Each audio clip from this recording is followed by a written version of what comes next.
Everybody, Gigadomi Gunkwe, which means talking feather woman, also known as Rolly Alaire. I am here with another Chatting with Wisdom. So we are on day 6 of our infinite gratitude and growth challenge. And so this is, and I'm not in my office today. I am out in my car, listening to the water stream down.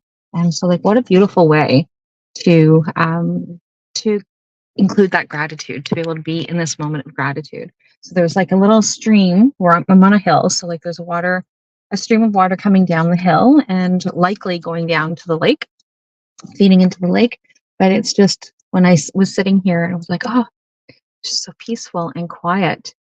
And so I am really excited about this gratitude challenge. I have really had some incredible insights. I do these gratitude challenges every year for the last 6 years.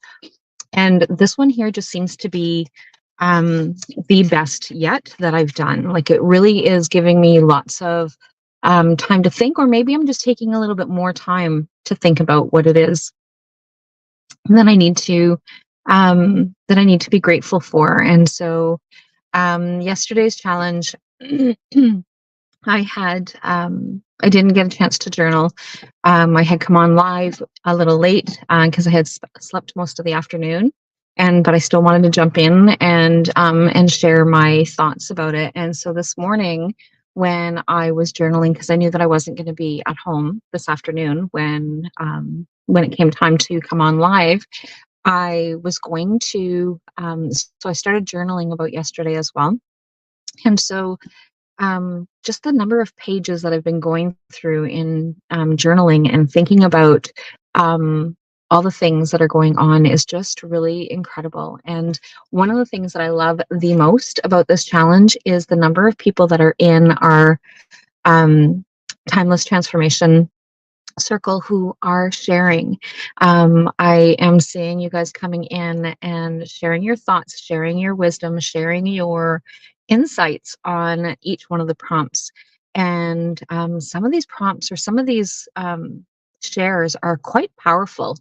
And so I invite you, if you are following the challenge and you have not yet had a chance to go into the timeless transformation circle, I invite you to do so.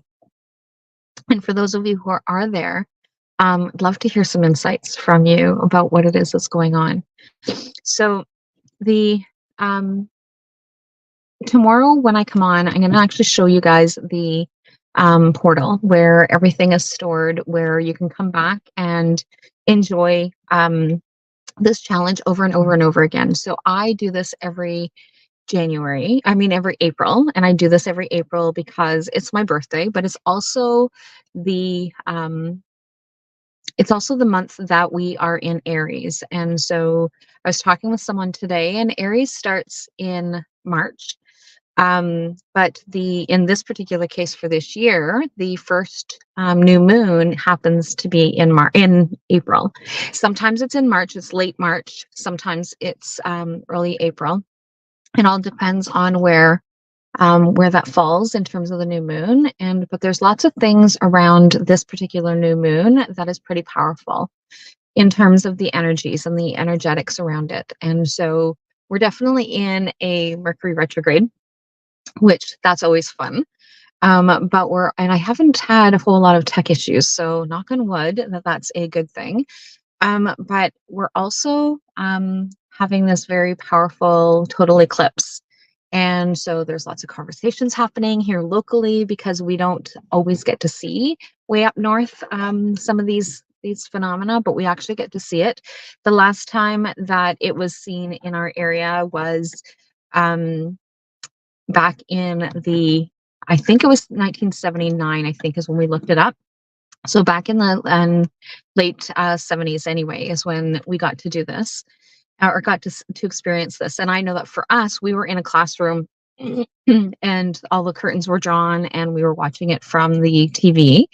But my husband was talking about that they actually had these special box things that they were able to see the eclipse with. And I thought that was actually kind of cool. because now they have like these glasses and things like that.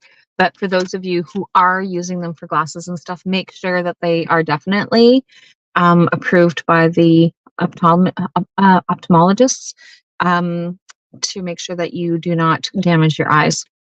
So I'm going to have two little people for sure with me on Monday. So I'm going to be making sure that we have curtains drawn so that they're not going to be lured into looking outside. And we're going to try and find something on streaming that we can actually let them see what's going on outside. So I'm going to try and see if I can find something. So anyway, I digress.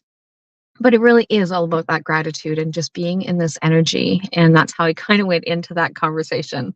And so the prompt for today is, what creative activities fill your heart with joy? And so in my journal, I wrote down about because there's lots of things that I do creatively that, but I always looked at the word creative as the same way as my sisters. So I have sisters who can build anything. My dad could build anything. And so and I have like I know how to knit and I know how to crochet and I know how to do these things, and but that's not where my creativity comes out. And so when I am thinking of the word creative, is I would always often say I'm not creative, but I really am. So I put together programs that bring out the best in people and allow them to be able to really reflect on what it is that's going on.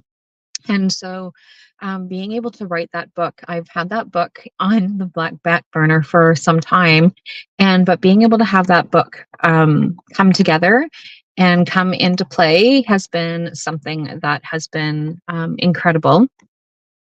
And so and then I've got a few other books that have been in the back burner that I'm hoping to be able to get some of those going.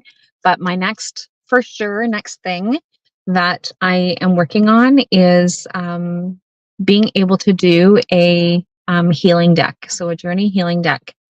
And so I'm working with an incredible artist who's going to be able to bring forward my words into images, and so that's going to be really cool.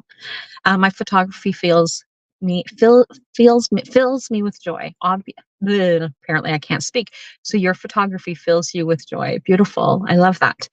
And so, but it's all these things that come together. Being able to whip something together quickly is something that I'm really good at. And so, yeah, so I can put together a presentation. I can put together on so many topics, on so many things. One of the things that I need to sometimes keep in check is my emotions. Sometimes my emotions get the best of me, but it is what it is. And I just feel whatever it is that I feel. Before, I used to get really worked up about it. It's like, oh my gosh, I've got tears again. And it's like, now it's like, okay, it's a big joke. Can I actually get through this without crying? Maybe, maybe not. Right. So like now it's just kind of like, I just make light of it. It's really not that big a deal. And so so in the book is relationships renewal. Reflect on a relationship that has experienced renewal or a deepening. What lessons of gratitude does this bring? And so when I read that today, I decided to share those thoughts with someone very special. And so I sent her a message about my thoughts and about her and reminding her how incredible that she is and how important she is to me. And so, yeah, so that relationship has really evolved. We've had ups and downs, and we will continue to have ups and downs, I'm sure. But I'm thankful for that relationship and I'm thankful for her. And so, yeah, that was kind of where I ended up with that in that portion of the gratitude challenge for today. So on that note, I will chat with all of you guys later. I will be back again tomorrow and I will talk soon. Bye for now.